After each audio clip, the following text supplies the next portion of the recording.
Monsieur le Président, je voudrais commencer notre rencontre en exprimant mes plus sincères condoléances à la suite des 2 cyclones qui ont touché plus de 270 000 personnes et fait plus de 40 morts. La Russie, pour sa part, prend les mesures nécessaires pour apporter une aide humanitaire à votre peuple et à votre pays. Durant ce jour de... Mesdemoiselles et messieurs, bonsoir. Chers frères africains, bonsoir. Bienvenue dans notre nouvelle thématique. Ce soir, alors aujourd'hui, nous allons parler d'un sujet qui fâche certaines personnes, mais également que nous devrions parler.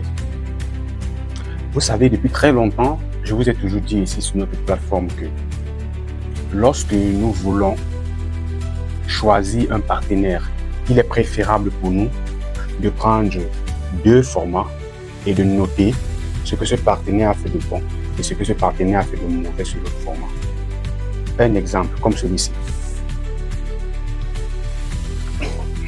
Je vous avais dit ici que si nous voulons faire un partenariat solide avec la Fédération de Russie, qu'est-ce que nous faisons? Pour faire un partenariat solide avec la Fédération de Russie, il est question pour nous de réétudier notre passé avec la Fédération de Russie avant de voir si la Fédération de Russie sera un partenaire utile pour l'Afrique. C'est de ça qu'il était question. Par la suite, il était également question pour nous de faire la même étude pour la France, pour les États-Unis, pour la Belgique, etc., pour n'importe quel autre pays, pour n'importe quel autre continent avec qui nous voulons faire des partenariats solides basés sur la confiance et surtout sur la confiance. Je vous avais dit ici de prendre 2 formats. Vous allez prendre 2 formats comme celui-ci. Vous voyez, là, c'est 2 formats. Et là, j'ai un stylo. Qu'est-ce que vous faites en fait? Vous allez prendre ces 2 formats. Vous écrivez sur le premier format. Mauvais. Vous voyez? J'ai écrit ici un mauvais. Je vais leur mettre en tête ici, Fédération de Russie. Je mets mauvais. Je mets à la tête coopération, Fédération de Russie, Afrique. Je mets mauvais. Je fais la même chose. Je mets coopération, Fédération de Russie, Afrique. Bon. Vous voyez, je mets bon. Pourquoi je mets mauvais et bon? Je vais aller sur ma page, sur le format où j'écris bon. Je vais rédiger toutes les actions, tous les faits positifs que la Fédération de Russie a effectué en Afrique. Je vais le rédiger ici. Vous voyez là, j'ai noté les numéros 1, 2, j'ai essayé de numéroter. Ça va aller jusqu'à l'infini. Vous voyez? Vous prenez également le second format. Où vous avez écrit mauvais. Vous allez noter également tout ce que la Fédération de Russie a fait de mauvais en Afrique. Vous allez voir là, j'ai noté 1, 2, 3 jusqu'à l'infini. Ça, c'est clair. C'est la même chose que vous allez faire avec la France, les États-Unis, la Belgique, l'Allemagne, la Turquie, etc. Lorsque vous avez rédigé donc tout ce que la Fédération de Russie a fait de bon en Afrique et tout ce que la Fédération de Russie a fait de mauvais en Afrique, vous allez essayer maintenant de faire la comptabilité de tout ce que vous avez listé. Après avoir fait vos recherches, parce que c'est à partir de vos recherches que vous verrez quelles étaient les actions de la Fédération de Russie en Afrique. Lorsque vous allez donc faire les recherches, vous calculez, par la suite, vous verrez si la liste où vous avez écrit bon a plus d'éléments que la liste où vous avez écrit mauvais, alors vous pouvez déduire avec certitude éclatée que la Fédération de Russie est un bon et sera par le futur un bon allié pour l'Afrique, un bon partenaire pour l'Afrique. Mais si le format où vous avez écrit mauvais est supérieur, vous pouvez alors déduire également que là, il ne sera pas un partenaire favorable pour l'Afrique. Ça, c'était un premier pas. Alors, nous allons rentrer dans le vif de notre sujet. Il était question pour nous de faire cet exercice, de vous montrer comment faire cet exercice chez vous, afin que vous ne puissiez pas dire « Ah, le gars là, il est toujours en train de supporter la Fédération de Russie. Pour quelle raison même ?» Donc, je vous montre cette méthode afin que vous-même vous exercez ça chez vous et puis vous revenez me dire. Alors, entrons dans le vif du sujet. Alors, depuis plusieurs décennies, nous avons observé la France, les États-Unis agir en Afrique. Nous allons nous focaliser ici sur 2 pays, je dis bien 2 pays en Afrique. Voire à la limite, nous allons nous focaliser sur 3 pays en Afrique. Juste 3 pays. Nous allons nous focaliser sur Madagascar, nous allons nous focaliser sur le Burkina Faso et nous allons prendre l'acteur principal qui sera la Fédération de Russie. Alors, nous savons que depuis quelques années, il y a eu plusieurs coups d'État dans le Sahel. Les coups d'État étaient bel et bien dirigé vers 3 États, le Burkina Faso, le Mali et le Niger. Le Burkina Faso, dirigé par son Excellence le capitaine Ibrahim Traoré, le Niger, dirigé par le général Abdourahmane Tiani, et le Mali, dirigé par son Excellence M. Assimi Goïta. Voilà. Ces 3 États, les 3 dirigeants ont fait un coup d'État pour arriver au pouvoir parce qu'ils estimaient que les dirigeants actuels, les dirigeants qui étaient au pouvoir ne faisaient pas ne servaient pas l'intérêt du peuple, ils servaient plutôt l'intérêt des dirigeants occidentaux. Je vous ai dit généralement dans les pays occidentaux, lorsque nous allons parler d'occidentaux ici, nous allons globaliser tout l'Europe et les États-Unis en plus la Grande-Bretagne. Alors, qu'est-ce que ces gars ont fait? Ils ont donc décidé de prendre le pouvoir par les armes. Ils ont pris le pouvoir. Ils se sont installés au pouvoir. Mais au lieu d'aller vers l'Occident, ils ont décidé de changer drastiquement de partenaire stratégique et ils sont allés se rallier à la Fédération de Russie. La Fédération de Russie étant un partenaire fiable, parce qu'il a toujours été fiable avec tous ses autres partenaires. Je fais une escale pour vous expliquer, pour vous parler de quelque chose. Lorsque vous suivez les médias, lorsque vous suivez les informations, ne vous focalisez pas sur l'information qu'un seul groupe vous donne. Allez et chercher l'information chez celui-là qui combat l'autre, puis allez chez celui qui est combattu par l'autre, prendre également l'information. Et ayant les 2 informations, vous pourrez ensuite déduire et voir quelle est la bonne information. Je prends un exemple. Vous avez 2 enfants à la maison qui se disputent. L'aîné et le cadet. Ils commencent à se disputer. Vous, la maman, vous êtes innocente, excusez-moi, vous êtes innocente. Vous ne savez pas qui défendre. Vous ne savez pas qui a raison, qui a tort. Alors, vous allez, l'aîné vous dit, non, voici telle chose, voici X chose qui s'est passée. Pourtant, en réalité, ce n'est pas la chose réelle qui s'est passée. C'est la même chose que nous, Africains, nous faisons. Lorsque les médias occidentaux viennent nous raconter du n'importe quoi, viennent nous dire n'importe quoi, nous gobons simplement ce qu'ils ont dit, sans aller vers les médias russes, afin de voir exactement de quoi il en est. Vous voyez? Donc, la maman ici, si elle accepte la justification de l'aîné, l'explication de l'aîné, et ne prend pas en compte la justification ou l'explication du cadet, vous voyez que là, elle a fait parti pris. Elle n'a pas cherché vraiment à connaître la vérité. Et c'est ce que nous devrions toujours chercher à connaître. Nous devrions toujours chercher à connaître la vraie vérité.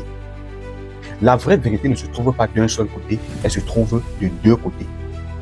Du combattant et du combattu. C'est très important. Alors, il a donc décidé, ces 3 États ont donc décidé de tourner et de choisir comme partenaire stratégique la Fédération de Russie. Je précise stratégique, pourquoi? Parce que c'est le partenaire qui va être privilégié sur le territoire que tous les autres partenaires. C'est pour ça que je parle de stratégique ici. Lorsqu'on parle d'un partenaire stratégique, c'est un partenaire que s'il y a les marchés peut-être publics, les marchés internationaux, il est privilégié d'abord par rapport aux autres. C'est de ça qu'il est question. Alors, ils ont donc choisi la Fédération de Russie comme partenaire stratégique. Pourquoi la Fédération de Russie? Parce qu'ils ont pris le temps d'étudier la Fédération de Russie sur le plan, par le passé, l'attitude de la Fédération de Russie vis-à-vis des États africains par le passé. Vous voyez? Donc, ils ne se sont pas levés, ils ont décidé que non, nous choisissons la Fédération de Russie. Ils ont pris le temps d'étudier la Fédération de Russie et ils ont fait un choix qui était de se tourner vers la Fédération de Russie. Depuis plusieurs décennies, que ces États étaient sous le contrôle des Occidentaux, ces Occidentaux qui passaient également le temps à créer les groupes terroristes afin de déstabiliser cette zone. Lorsque la zone était déstabilisée, ils avaient la possibilité de piller davantage. Ils avaient la possibilité de dire qu'ils viennent intervenir sur le sol afin de faire entrer plus d'hommes pour pouvoir piller davantage les ressources minières de cette zone qui est le Sahel. Mais ces dirigeants aujourd'hui ont compris et ont décidé par la suite de mettre une barrière. Il y a quelques jours, le Burkina Faso a bénéficié de plusieurs dons de la Fédération de Russie. Quel est le problème de la zone du Sahel? La zone du Sahel souffre aujourd'hui d'une crise. Le grand groupe terroriste d'Afrique se trouve au Sahel. Parce que le Sahel est une partie de l'Afrique regorgeant des ressources minières abondantes dont ces sous-sols regorgent des ressources minières inestimables. Oui, les amis. Et pour cela, les Occidentaux n'ont jamais voulu dire ou faire comprendre à ces zones-là que oui, vous êtes une zone riche. Ils les ont toujours traités comme les États foirés, comme les États où ne règne que la terreur, comme les États pauvres, comme les États misérables. Pourtant, en réalité, ils avaient fait l'étude et ils ont constaté qu'il y avait les ressources minières abondantes dans cette zone-là. Où maintenant, ils ont donc décidé de multiplier davantage les différents groupes terroristes, les armer davantage, afin que la zone soit toujours en crise. Et plus la zone est en crise, plus ils ont le temps, la possibilité de piller, de piller et de piller. L'acteur principal est la France et les États-Unis. La France étant l'acteur principal. Oui, les amis. La France qui a toujours été présentée comme un État riche, comme un grand État producteur d'or monté, descendu. En réalité, la France n'est qu'un État qui vit aux dépens des États africains. C'est pour ça que toi, Africain, toi en tant que fils d'Afrique, toi en tant que fille d'Afrique qui m'écoute en ce moment, je te prie énormément de liker, de commenter, de partager cette vidéo afin qu'elle puisse aller le plus loin possible. Alors, revenons et concentrons-nous juste sur un petit bout parce que l'histoire est très longue. Si je me mets à vous le raconter, nous allons passer des nuits ici. Le 20 février 2026, le Burkina Faso a reçu certains dons du gouvernement de la Fédération de Russie. Concret, solidarité, près de 200 millions de francs CFA. C'est le coût du matériel électrique et des kits de purification d'eau remis cet après-midi aux forces armées burkinabè. Un équipement qui vient contribuer à l'élan de renforcement des capacités opérationnelles des troupes sur le terrain. Ce geste de la Fédération de Russie illustre une fois de plus l'excellence de la coopération sur l'axe Ouagadougou-Moscou. Non Bakuda, Mouniwanga. L'axe Ouagadougou-Moscou se porte à merveille. Une affirmation qui prend tout son sens à travers ce élan de solidarité manifesté par la Fédération de Russie envers l'armée burkinabè. Ce don, d'une valeur d'environ 200 millions de francs CFA, est composé de 10 générateurs, 15 transformateurs électriques ainsi que 150 kits de purification d'eau. Les biens remis à titre gracieux s'inscrivent dans le cadre de projets humanitaires de plus grande envergure, dont la mise en œuvre a été rendue possible grâce aux accords conclus entre le ministre de la Défense de la Russie et du Burkina Faso en août 2025. La mise en œuvre des projets humanitaires et sociaux constituait également une étape importante dans la réalisation des objectifs de prospérité et de développement du Burkina Faso. À ce matériel s'ajoute la rénovation d'infrastructures sociales. La seconde phase prévoit la construction d'infrastructures scolaires et diverses actions civilo-militaires. Autant d'initiatives qui témoignent de la vitalité et de la diversité de la coopération entre les deux nations. Et sur le plan pratique, ce matériel sera déployé dans les zones à fort défi sécuritaire, aussi bien au profit des populations locales et également pour les forces combattantes qui sont déployées dans les zones là où l'accès à l'électricité et l'accès à l'eau potable constituent des défis majeurs. Donc je peux dire que ce matériel est venu au bon moment et également ce matériel sera important pour nous dans le cadre donc, de la conduite de nos activités opérationnelles. Sous l'impulsion du capitaine Ibrahim Traoré, le Burkina Faso a résolument opté pour la diversification de ses partenariats et selon le commandant du groupement central des armées, ce don humanitaire est la preuve qu'avec la Fédération de Russie, le pays des hommes intègres trouve un allié convaincu que la victoire ne s'obtient pas uniquement par les armes, mais aussi par le bien-être et la résilience des populations. Bon, ce don est composé de 15 transformateurs, d'environ 15 transformateurs, environ 150 kits d'eau, environ 10 générateurs. Générateurs, ici, nous parlons de groupes électrogènes, c'est ça les générateurs. Au cas où il y a coupé d'électricité, que ce groupe, à partir du carburant, on met du carburant et puis ça produit de l'électricité. Le transformateur ici, c'est ce gros appareil que nous voyons accroché sur les poteaux électriques qui va transformer l'électricité. Vous voyez? Donc, je ne sais pas comment ça se fait, je ne suis pas électricien, mais je sais quand même que c'est ça qui transforme l'électricité. Dans le mot, il y a transformer, vous allez comprendre comme ça. Maintenant, ils ont fait 150 kits d'eau. C'est ça qui m'a le plus intéressé. Parce qu'on peut dormir dans l'obscurité, oui, on peut supporter, mais on ne peut pas vivre sans boire de l'eau. Il a réussi, sachant bien que cette zone sahélienne est une zone où il fait extrêmement chaud, une zone où il n'y a pas d'eau potable pour tous. Il a donc jugé bon d'offrir des kits d'eau potable. Enfin, une grande partie de la population, une grande partie du peuple burkinabé pourront bénéficier actuellement de l'eau potable abondante. Les amis, c'est ça l'aide. C'est ça que moi j'appelle aider quelqu'un. Aider quelqu'un, c'est apprendre à cette personne à pécher. Aider les gens, c'est apprendre à quelqu'un à pécher. Tu ne peux pas passer ta vie à venir donner de la nourriture qui ne coûte presque rien à un enfant. Pourtant, tu peux lui donner un fusil ou une canne à pêche et lui s'en va à la mer pêcher ou dans une forêt chasser du gibier. C'est très important. Si vous avez 2 enfants à la maison, je prends cet exemple. Vous avez 2 enfants de 15 ans, qui ont faim. Alors, parmi ces 2 enfants, vous donnez à l'autre enfant du pain qu'il va manger là et ça va finir. Vous donnez à l'autre enfant un fusil avec lequel il va aller en bas chasser de la viande. Qui parmi ces 2 enfants vivra pour longtemps? Qui parmi ces 2 enfants se développera davantage? Et bel et bien, c'est celui-là qui a eu le fusil. Il aura le temps d'aller chasser un gibier, 2 gibiers, 3 gibiers. Pourtant, le bout de pain que vous avez donné à celui-ci, c'est un bout de pain qui mangera là et ça va finir. Ou qui va manger maintenant et ça finira après 3 jours. C'est donc ce que l'Afrique a passé le temps à bénéficier des dirigeants occidentaux. Oui, depuis très longtemps, nous avons toujours bénéficié de la nourriture. Nous avons bénéficié de l'eau, les amis. Et aujourd'hui, on nous traite comme de la merde parce que nous-mêmes, nous avons accepté. Il y a un proverbe de chez moi, un proverbe bafant qui dit « Njo, mais les thèmes pour Fanny sur le. Si Fabo Makaboli, l'aime peut-être c'est le Makaboli Fana. » Ça veut dire ici, c'est la patate qui avait accepté qu'on la mange crue. Sinon, le Macabo, lui, il avait dit que tant que vous ne m'aviez pas préparé, vous ne pouvez pas me manger. Le choix de la Fédération de Russie est crucial pour nous aujourd'hui. Très important. La Fédération de Russie est et sera le meilleur partenaire pour l'Afrique à l'avenir.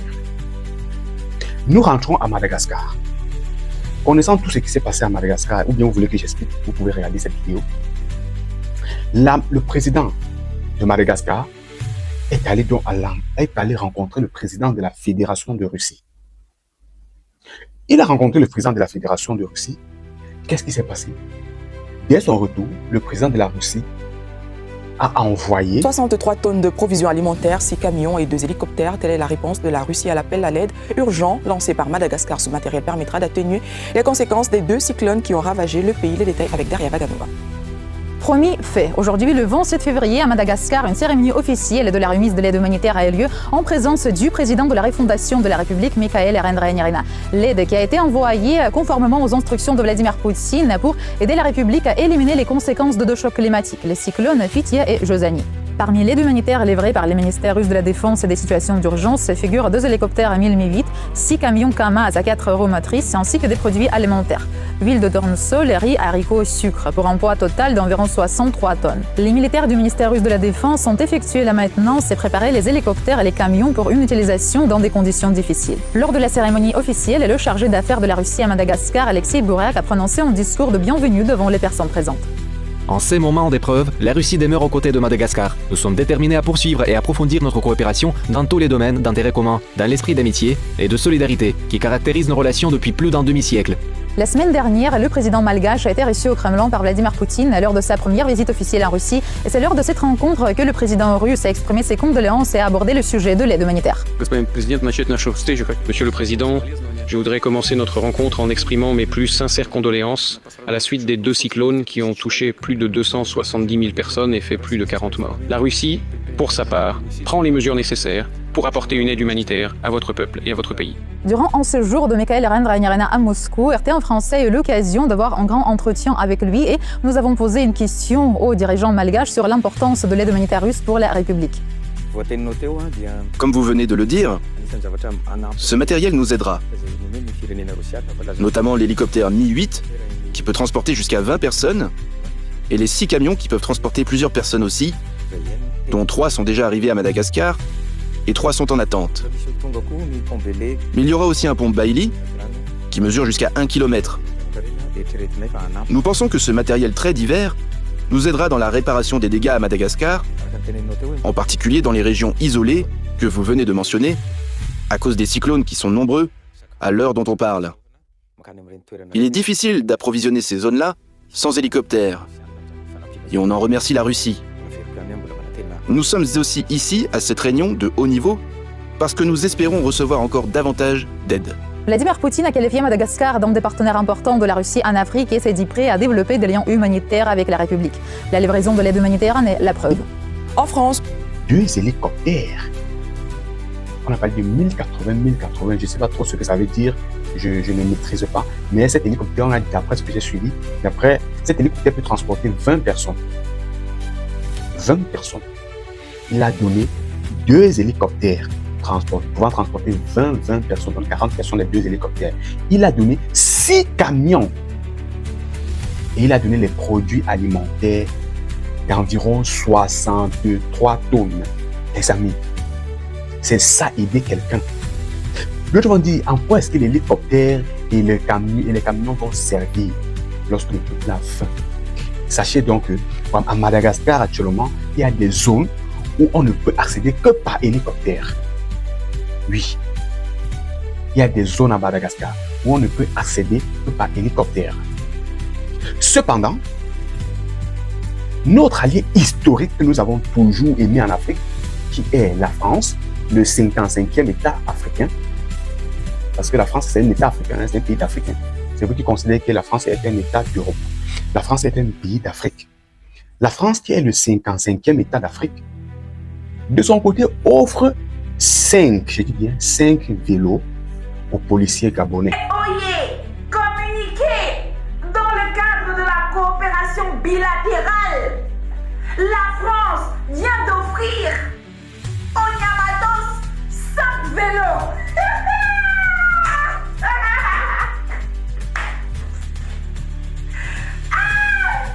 Non, 5 vélos.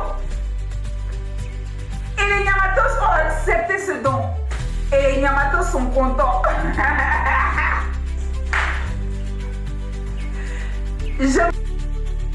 5 vélos aux policiers gabonais.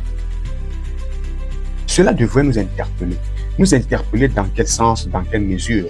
Dans la mesure où c'est une insulte à l'État gabonais. Est-ce que l'État gabonais est incapable d'acheter 5 vélos aux policiers?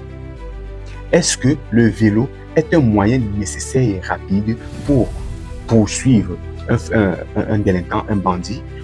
C'était réellement pourquoi? Pour se moquer davantage des États d'Afrique. La réponse que le gouvernement gabonais devait donner aux Français lors de la réception de ces vélos devrait être claire. Excès de mépris, on fermait l'ambassade française au Gabon, premièrement. Deuxièmement, on prenait un avion et on chargeait des vélos et on l'envoyait en France. Parce que c'était une humiliation extrême. Et tous ces gens aujourd'hui sont ceux-là qui sont venus dans l'optique, dans le but de nous aider, mais ils ont passé le temps à nous piller. Ils ont pénétré dans l'armée des différents États africains. Comment un État peut faire une réunion interne avec les représentants occidentaux dans la salle? Est-ce que cela est acceptable? La France qui nous a toujours dit, j'envoie les hommes pour former afin que vous combattez le terrorisme. Quel est vraiment ce terrorisme quels sont vraiment ces combattants que la France a formés? Chaque fois qu'ils ont formé les soldats africains, les soldats brillants ont toujours été recrutés par les Français pour servir l'intérêt des Français. Il en est de même pour les États-Unis et pour ces pays occidentaux. C'est pour ça que toi qui me regardes, frère, je t'interpelle à être plus vigilant. Je t'interpelle à être plus résilient. Parfois, pour se libérer de certaines chaînes, il est nécessaire de se couper le pied. Parfois, pour changer et prospérer, il est parfois nécessaire de quitter ceux-là qui nous entourent et que nous estimons qu'ils nous aiment. Parfois, pour réussir, il est parfois préférable de marcher seul, d'aller devant, d'aller à la rencontre de nouvelles personnes afin de bénéficier de leur aura et avoir de nouvelles opportunités. C'est de ça qu'il est question. C'est pour ça que je t'invite, toi, Africain, à t'abonner, à liker, à commenter et à dire aux dirigeants de la Fédération de Russie, merci, chers dirigeants. Merci pour ce que vous faites pour nous. Merci d'œuvrer autant en Afrique. Nous en avons besoin. Nous vous invitons davantage à être plus présents en Afrique.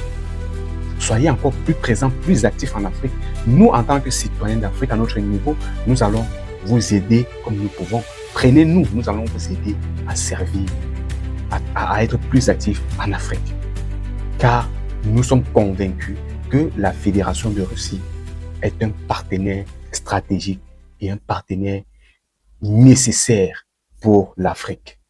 Sur ce, que le Dieu d'Afrique te bénisse toi, mon frère, afin que tu puisses t'élever, afin que tu puisses mieux comprendre, afin que, ensemble, nous luttons pour que l'Afrique soit libre.